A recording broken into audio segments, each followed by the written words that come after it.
अस्सलाम वालेकुम। Standard 11 subject economics chapter number 7 जिसका नाम है भारतीय मासी निज़ाम यानी कि भारतीय मासी अर्थतंत्र। इसका आज हम देखेंगे पार्ट 6। तो इससे पहले के पीरियड में मैंने आपको बताया था कि आज़ादी के बाद भारत का जो मासी निज़ाम है वो कैसा था। तो इसके अंदर मैंने आपको पॉइंट बताए थे।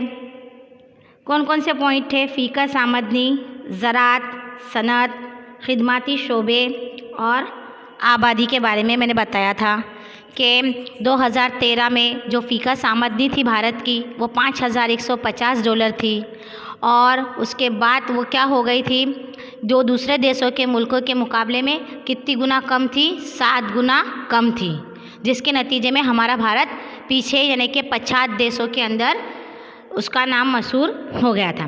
उसके बाद मैंने आपको बताया था कि ज़राअत, तो ज़राअत के अंदर मैंने बताया था कि उस वक्त जो लोगों जो रोज़ी हासिल करते थे ज़राअत से वो 72% थे, जो घट कर कितने टका हो गए थे?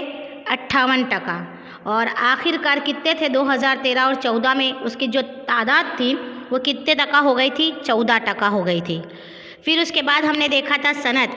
तो सनअतों के अंदर मैंने बताया था कि 1951 में भारत की जो सनअतें थी 10.6% लोग उससे हासिल करते थे, जो 2001 में बढ़कर 18.2 यानी कि इसमें मुसलसल इजाफा होता गया। फिर हमने इसके बाद देखा था खिदमती शोबा। तो 1951 में भारत की यानी कि खिदमत के शोबे की कुल रोज़गारी 17.3 उसका आया था, जो 2001 में 25% हो गई, यानी कि इसमें भी क्या है? मुसलसल इजाफा होता गया। इसके बाद का मैंने 5वां पॉइंट आपको बताया था आबादी। आबादी के बारे में भी बताया था कि आबादी के अंदर यहाँ तक कि मैंने बताया था कि वस्ती विस्फोट जिसको नाम से जानते थे कि आबादी में मुसलसल हर साल इजाफा होता गया, यानी कि उसके अंदर कमी नहीं आई, जिसके नतीजे में विस्फोट यानी कि वस्ती विस्फोट आज भी हम देखते हैं तो हमारा भारत चीन के बाद आबादी के लिहाज से दूसरे नंबर पर है। अब आप जिसके बाद हम 6ठा पॉइंट देखेंगे गरीबी, कि भारत के अंदर गरीबी, तो भारत के अंदर जो गरीबी है ये एक अहम मसला है, एक अहम मसला यानी कि एक मसला यानी धराव तो देश है। यूँ समझो कि गरीबी नहीं समस्या, गरीबी का कोई मसला हल होता नहीं है। लेकिन इसके बावजूद भी भारत के मुल्क के अंदर साल 1973 से 1974 में 54.9% लोग गरीब थे। कब? 1973 से 1974 तक में कितने टका लोग गरीब थे? 54.9। लेकिन उसके मिकदार में हम देखते हैं, उसके तनासुब में अगर हम देखते हैं तो 1993 से अगर 94 के अंदर जब सर्वे किया गया तो वो घट कर 45.3 हो गया, यानी कि क्या हुआ? भारत में से गरीबी कम हुई। लेकिन 2004 से 5 के अंदर ये गरीबी कितनी हो गई? 37.2 और कमी आई। साल 2011 और 12 में हम देखेंगे तो उसके मुताबिक भारत की जो गरीबी थी 21.9, यानी कि मुसलसल गरीबी कम होती गई। लेकिन इसके बावजूद भी जो गरीबी का तनासुब घटा गया, इसके बावजूद भी भारत में से गरीबी का मसला कभी भी हल हुआ नहीं है। गरीबी दिख रही है कि कम हो रही है, लेकिन इससे कोई फ़र्क पड़ा नहीं है, यानी कि भारत में से गरीबी का मसला हटता ही नहीं है। अब इसके बाद देखेंगे हम बेकारी या बेरोज़गारी जिसको हम कहेंगे। तो भारत एक साख्ती बेकारी वाला मुल्क है, यानी कि भारत जो है जिसको हम कहेंगे गुजराती में माળખાગત साख्ती, भारत एक साख्ती बेकारी के हामिल वाला देश है। भारत के अंदर 1951 में 33 लाख लोग बेकार थे। कितने लाख थे? 33 लाख लोग बेकार थे। नेशनल सिंपल के जब सर्वे हुआ तो अंदाज़ा मुताबिक साल 1999 से लेकर 2000 में भारत में 7.31% लोग बेकार थे। अब इसके तनासुब के अंदर साल 2004 और 5 में बढ़कर 8.2 हो गए, यानी कि बेकारी देखो गरीबी कम हो रही है, लेकिन इसके बावजूद भी बेकारी में क्या हो रहा है? इजाफा हो रहा है। लेकिन भारतीय यानी कि कोई भी मुल्क का जो मासियाती निज़ाम है वो दारोमदार किसके ऊपर रखता है? रोज़गारी पर रखता है, कि अगर रोज़गारी हासिल होती है तो रोज़गारी हासिल होने से इसके अंदर जो भी ख़जाने के अंदर जाएगा, जिसके नतीजे में उसका पूरा के पूरा असर भारत के निज़ाम पर पड़ेगा। लेकिन यहाँ ऊपर क्या बताया कि गरीबी कम होने के बावजूद भी बेरोज़गारी जो है उसके अंदर इजाफा होता जा रहा है। तो नतीजा क्या होगा कि इसका पूरा के पूरा असर क्या होगा, हमारे भारतीय निज़ाम पर पड़ेगा, क्योंकि ख़जाने में पैसा ही नहीं आएगा। अब बेरोज़गारी किस तरह से होती है, जैसे कि फ़िलहाल अभी हम देख रहे हैं कि लोग बेरोज़गार हैं, तो इसका पूरा के पूरा असर किसके ऊपर जाएगा, हमारा मासी निज़ाम पर जाएगा, भारतीय अर्थतंत्र के ऊपर जाएगा।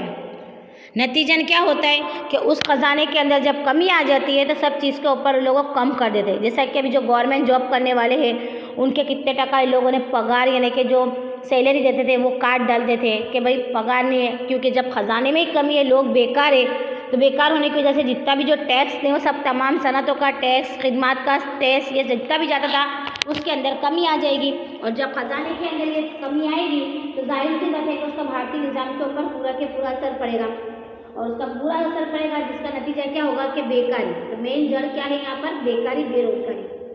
अगर जिस मुल्क के अंदर बेरोज़गारी ना हो तो वो मुल्क क्या होगा, तरक्की पजीर होगा। लेकिन हमारे यहाँ पर तो लोग हद से ज़्यादा बेकार हो चुके हैं, यानी कि आबादी के अंदर इजाफा होता जा रहा है। लेकिन क्या कहता है मानव विकास के अहवाल के मुताबिक कि गरीबी कम हो रही है, लेकिन इसके बावजूद भी बेरोज़गारी बढ़ रही है। इसलिए भारत से कभी भी गरीबी का मसला हल होगा नहीं। अब हमारे भारत के अंदर क्या था कि 1999 से 2000 में भारत के 7.31% लोग बेकार थे, जो 2004 और 5 में बढ़कर कितने हो गए, 8.2 हो गए। तो बेकारी के तनासुब में साल 2009 और 10 के अंदर कमी भी हुई। क्या हुई, कमी हुई कि 6.6 हो गया। देखो साल 2004 से 5 के अंदर वो बढ़ गया बेकारी, लेकिन 2009 से 10 के अंदर उसके अंदर क्या है, कमी महसूस हुई, 6.6 हो गया। तो इसके तनासुब में अगर हम देखते हैं तो 2011 और 12 में फिर पीछे ये घट कर बेरोजगारी यानी कि लोगों को काम मिला तो 5.6 हो गया, 5.6। लेकिन भारत का जो ग्रामीण जिसको हम के देहाती हिस्सा है जो वो बेकारी के अंदर, जिसको हम कहेंगे प्रचलन बेकारी, जिसको उर्दू में कहेंगे छुपी हुई बेरोजगारी के तनासुब ये है कि उसके अंदर जो छुपी हुई बेरोजगारी है होने की वजह से उसको हम माप नहीं सकते। इसलिए भारत के अंदर जो बेकारी का जो मसला है और इसका जो तनासुब है वो हमारा क्या है, ऊंचा है। अब इसके बाद हम देखेंगे इंसानी तरक्की। इसका आखिरी पॉइंट 8वां पॉइंट है कि मानव विकास, इंसानी तरक्की।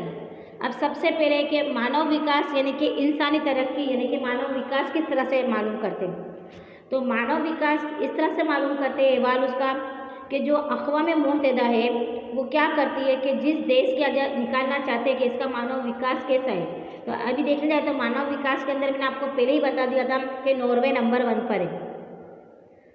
तो उसके अंदर देखते हैं लोगों अक़वाम मुत्तहिदा है जिसको जो बोलते संयुक्त राष्ट्र गुजराती में। तो मानव विकास किस तरह से निकाला जाता है कि जो देश है उस देश के अंदर तालीम, फिर अंदाज़न उम्र और उनकी जो सहूलतें, ये आप लोगों का 12वीं के अंदर चैप्टर है उसके अंदर सब आएगा ये, लेकिन उसके तमाम के तमाम अगर वो देश के अंदर एक इंसान को ये तमाम के तमाम मुहैया होती है, यानी कि उसकी ज़िंदगी का म्यार है अगर वो ऊंचा होता है, यानी कि उसकी ज़िंदगी खुशहाली से जी रही है, वहाँ पर गरीबी कम है, बेरोज़गारी कम है, यहाँ तक कि बेकारी भी कम है, और वहाँ पर जो आबादी है यानी कि आबादी अगर ज़्यादा हो या कम हो, इसके बावजूद भी लोगों को तमाम के तमाम सहूलतें जो मुहैया होती है, तो कह सकते हैं कि उसका मानव विकास ऊंचा है।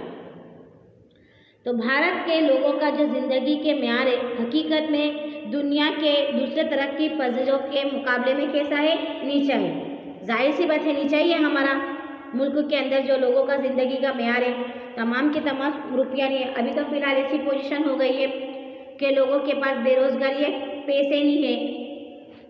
तो आम तौर पर से मानव विकास अहवाल यानी कि इंसानी तरक्की के अहवाल के मुताबिक इसकी तश्कील कौन करता है, संयुक्त राष्ट्र। मैंने अभी बताया था कि अक़वाम मुत्तहिदा करती है।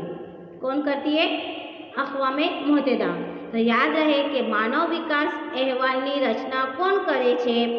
तो मानव विकास अहवालनी रचना संयुक्त राष्ट्र संघ करे छे, यानी कि अक़वामे मुत्तहिदा करती है। अब उसके मुताबिक जो किस तरह से करती है, तो ये मैंने आपको पहले ही बता दिया कि अंदाज़न उम्र यानी कि औसतन उम्र, सरेराश आयुष्य जिसको कहेंगे, ज्ञान यानी कि उर्दू में कहेंगे तालीम, और ज़िंदगी का म्यार यानी कि उसकी ज़िंदगी किस तरह से गुजर रही है, जिसको गुजराती में कहेंगे जीवन धोरण। तो ये तमाम के तमाम जो इसके नाप है, इसके मुताबिक जो इंसानी तरक्की का आदाद है, जिसको कहेंगे मानव विकास न अंक, तैयार किया जाता है। और इस तरह से इंसानी तरक्की का जो अदद जब पेश होता है, तो अहवाल के मुताबिक उसे हम क्या कहेंगे? इंसानी तरक्की का कहते हैं। तो साल 2000 के अंदर इंसानी तरक्की के अहवाल के मुताबिक जो भारत का था, भारत का मानव विकास अंक कितना था? 0.463 था। याद रहे 2000 के अंदर भारत का मानव विकास कितना था? 0.463 था। मानव विकास अहवाल के मुताबिक 2000 में भारत का जो मानव विकास अंक था वो 0.463 था, जो इस्लाहत पाकर 2010 के अंदर 0.547 था, हो गया, इस्लाहत हुई उसके अंदर। फिर 2012 में 0.554 हो गया, यानी कि फिर भी इस्लाहत हुई। और 2013 के अंदर इसका मानव विकास यानी कि 0.586, और भारत दुनिया के 187 मुल्कों के अंदर फिर भी 136 के नंबर पर है। जो मानव विकास अहवाल है, तो उसके अंदर टोटल कितने मुल्क है? 187। ये हम 10वीं में पढ़ चुके हैं। 187 मुल्क है, और 187 मुल्कों के अंदर मानव विकास के अंदर हमारा जो भारत है वो 136 नंबर पर है। अब इसके बाद ये मैंने आपको 8 पॉइंट समझा दिए कि भारत आज़ादी के बाद भारत का मासी निज़ाम। तो सबसे पहले इसके अंदर मैंने आपको क्या समझाया? फीका सामग्री, ज़राअत, सनअत, खिदमती शोबे, आबादी, गरीबी, बेकारी और इंसानी तरक्की। अब इसके बाद हम देखेंगे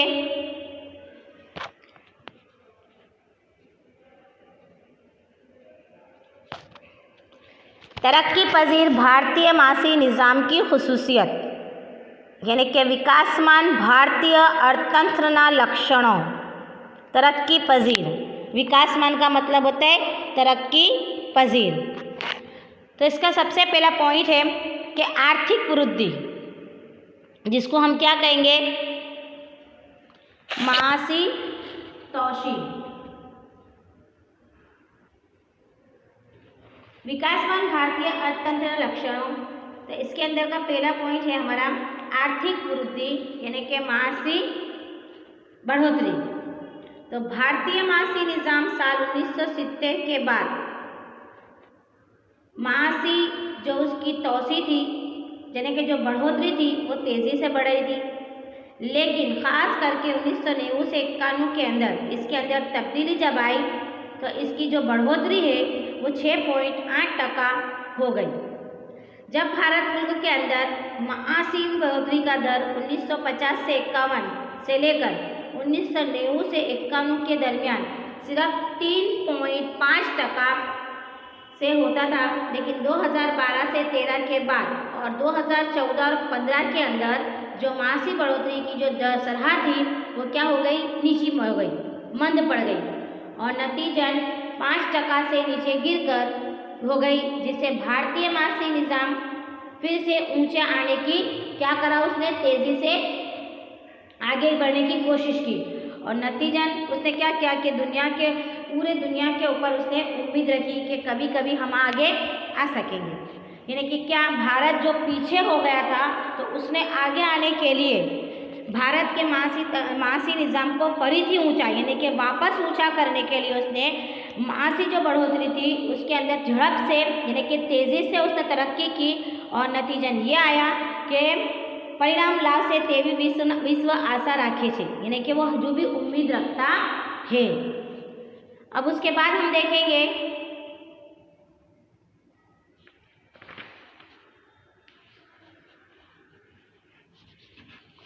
और भारत की जो साधन है, भारत के जो वसाइल है, उसके भाव यानी कि उसकी जो कौमी आमदनी है वो साकिन होने के बावजूद 1950 और 51 में 2,69,724 करोड़ थी, जो वधी ने यानी कि जो बढ़कर साल 2013-14 में 87,51,834 करोड़ तक उसकी बढ़ोतरी हो गई।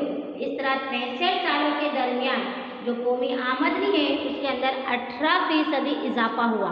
18 गुना, सॉरी कितने गुना? 18 गुना इजाफा हुआ।